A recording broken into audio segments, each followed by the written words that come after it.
Hello and welcome to our look ahead to what the papers will be bringing us tomorrow. We're joined tonight by Lance Price, a political commentator and the former Labour Party's Director of Communications. Also, Anna Isaac joins us from the Wall Street Journal. Lovely to have you both along. So let's take a look at our first pages. Prince Charles is warning of the potentially devastating impact of coronavirus on younger generations. That's the lead story for The Telegraph. There's an urgent call in the Mirror for the Prime Minister to get all children back to school or risk ruining their education. Doctors are also calling on Boris Johnson to reopen schools. It's in an open letter signed by more than 1,600 paediatricians. That's on the front page of The Times. The Guardian leads on the news that Oriel College in Oxford has announced that it wants to take down the statue of Cecil Rhodes.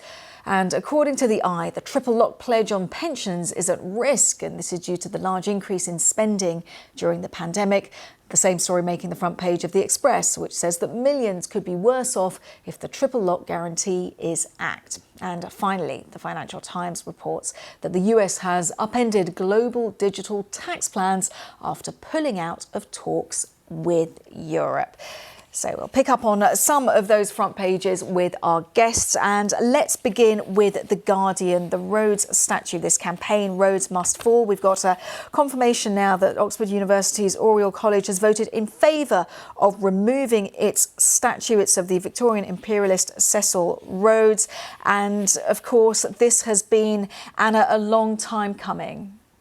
Yeah, so the campaign started in 2015. It was led by some undergraduates that then left, but the Black Lives Matter movement and obviously the huge event in Bristol, was Edward Colston's statue brought down, has sort of reignited this debate, this long-running debate about having Cecil Rhodes, someone who very much believed in the supremacy of what he termed the Anglo-Saxon race. Someone who set up the biggest diamond company in the world in South Africa and was absolutely at the forefront of what a lot of people understand colonialism to be, being in such a prominent position in a place of learning. Now, the decision by Oriel College will be a surprise to some, but the pressure was certainly building there. There have been protests in recent days out in the streets to try and ramp up the pressure on this situation. And they're saying they're going to try and think about what to do with the statue now, maybe put it in a museum, try and give it some historical context, because whatever one's feelings about Cecil Rhodes's views, he is a very important historical figure that merits very critical analysis. And I think it just underlines how wide-ranging, particularly on university campuses, we're seeing the universities have to rename buildings, to have to think about where their funding has come from historically. This debate's going to go on and on and on, and it's going to cascade into areas of life that we don't necessarily expect.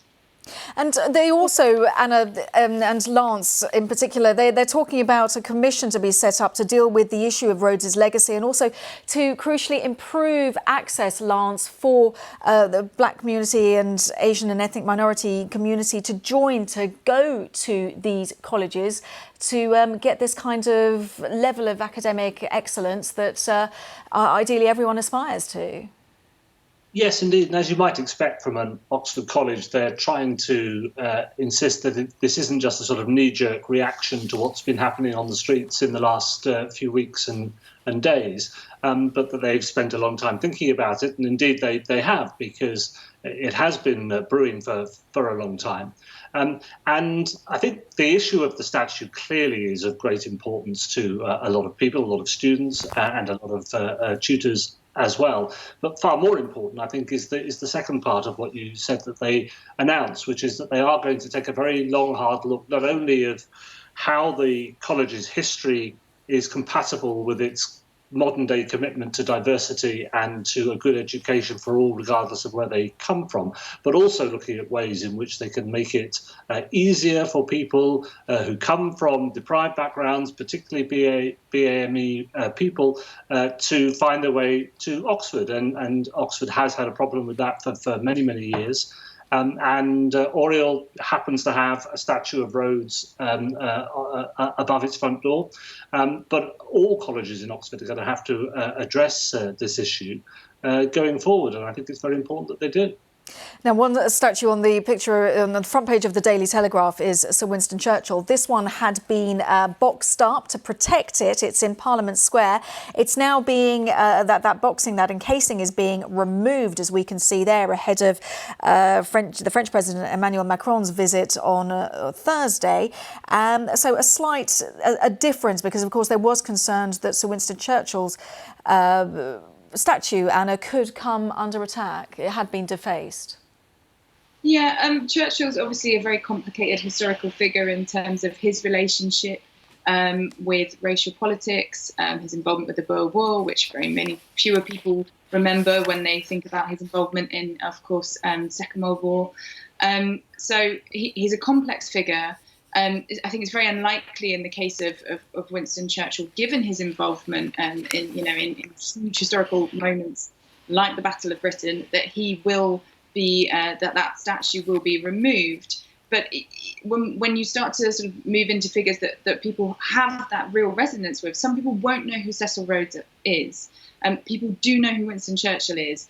When you start to try and have to deal with the complexity of these historical figures, we may have to rethink about how some of those monuments are presented, even for the ones that do stay. What context do you give them? How do you try and explain someone's role in history? What was just a view of the period, and what was something that they pursued very aggressively towards very dire, problematic ends?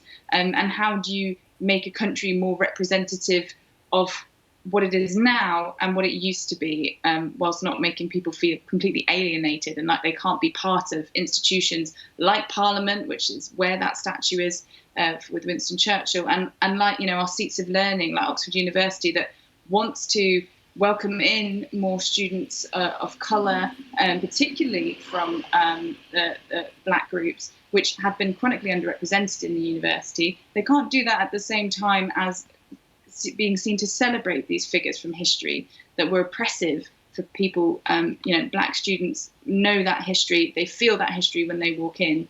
And so it's about how you make environments feel, be it a public square, be it a university. It's going to problematise everything that we understand about what Britishness looks like in public spaces. Yes, the conversation last finally beginning. Underneath that picture on the Daily Telegraph, underneath the image of Sir Winston Churchill's statue being unveiled, is the article talking about contact tracing, the app that will, in fact, Lance, be delayed until winter following that pilot that took place on the Isle of Wight. And apparently humans prefer personal contact. Well, yes. I mean, I think this is another unannounced U-turn by the government, who were at one point, not so very long ago, making a great deal of this app and saying it was going to be world-beating, and that it was going to be a very important part of the containment strategy going forward for COVID-19. Clearly, there have been very, very severe problems with it, technical problems with it. Governments, the British governments in particular, it seems, seem incapable of doing any large-scale, high-tech innovations like this and making them work. And this does. My suspicion is that it's technical problems rather than a sense that the rest of us going about our business are concerned about getting the bad news that we may have been close to somebody, in physical contact with somebody who has COVID-19 by way of an app or a text. The other bit in the story that's interesting, though, is the suggestion that Matt Hancock, the Health Secretary, told MPs that another problem is that Apple have been seeking to block apps that aren't compatible with their own tracing system, and that this may be one problem with it. And I think there'll be a lot of pressure on the government to say whether that is true, and also the pressure on Apple to say whether or not they are actually getting in the way of what could be an important health step forward. So, Anna, in that case, where are we in terms of track and tracing? Because we've been hearing from those who have been doing the work that they haven't been doing that much track and tracing, in fact. Well, it's very difficult, even with the figures that we have had, they're very low. They're nowhere close to where they need to be, in the same way that testing hasn't reached the scale it needs to. But it's very difficult to rely even on the figures that we are provided with, because of the way they're collated. So, for instance, with the testing figures we've seen that sometimes actually it's only one individual being tested. They just happen to be sent two different forms of a testing kit. But that's double counted effectively in the numbers. So it's actually hard to know how many people were tested versus how many tests were done, or how many test kits were sent out. And you see the same problems when we look at the contact tracing app. We are seeing very, very low numbers, especially when you compare it to the rapidity of other countries and how they're performing track and trace. New Zealand being a good example. Now, they have had their own issues with it, as we've seen recently with them having their first cases in several weeks. But the rigor and the pace at which they perform track and trace responsibilities as a government has left Britain in the dust, really. This issue around Apple and whether or not it is blocking the platform is only really part of this story. It doesn't explain why testing hasn't been rolled out at scale quickly enough. It doesn't explain some of the other problems with uptake on the Isle of Wight and the response to that, not just that point when someone already has the app and they mention it, but when those contact details get passed on. And when you've had people working in contact centres calling people to say, you have had contact with someone, as many as a third of people are saying, no, I don't want to participate in this. And it isn't compulsory to participate in track and trace. So that's a lot of challenges to try and square away. And delaying this until the winter, and a date wasn't put on this, a point in the winter wasn't put on this by Lord Bethell when he appeared in front of the Select Committee. This is really crucial because winter is flu season. So if you have a second wave of COVID-19 in the midst of flu season, and you can't keep track of who may have it and try and contain contagion properly, that's going to be really challenging as people try and open up the economy, as people try and get back to running their shops, their restaurants in some way, shape or form. So it's very hard to see how this level of track and trace is compatible with the reopening that we're supposed to be seeing in the coming weeks. And another of the challenges, Lance, is, of course, what happens with schools. Schools are not completely closed because, of course, key workers and various different age groups are attending, but they're not open for everybody. And a lot of concern, in particular in the Times, we've got this letter signed by 1,600 paediatricians urging the Prime Minister to reopen schools, or, as they say, risk scarring the life chances of a generation of children. They're not mincing their words with this.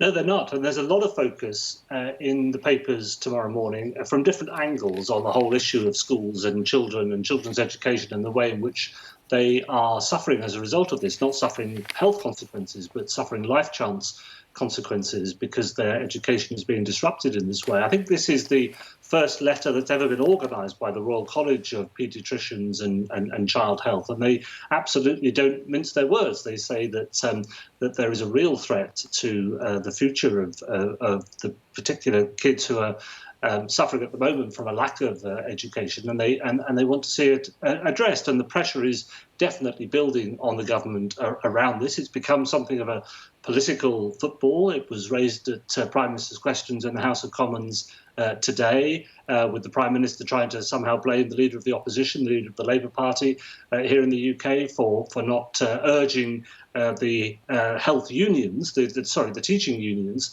to encourage schools to be reopened. But I think it's another example. Track and trace we've just been talking about. We've got this as well now, where the government does seem to have thought about it all rather late in the day and doesn't seem to have had a plan in place that would have enabled there to be a clear set of guidance to reassure parents and to reassure kids and to reassure teachers that schools can be made safe to return to, and to find additional premises, whether that's other properties that there may be available close to a school, in order to be able to have the space to be able to give the kids at least some form of education before the summer break.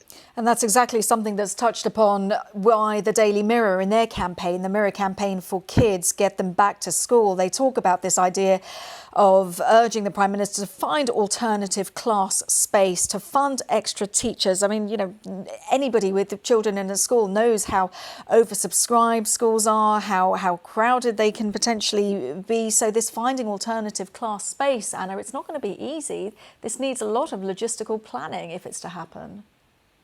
It does. when we talk about this, we need to remember that you're in many cases, depending on the space people have, you're doing more than just cutting it in half.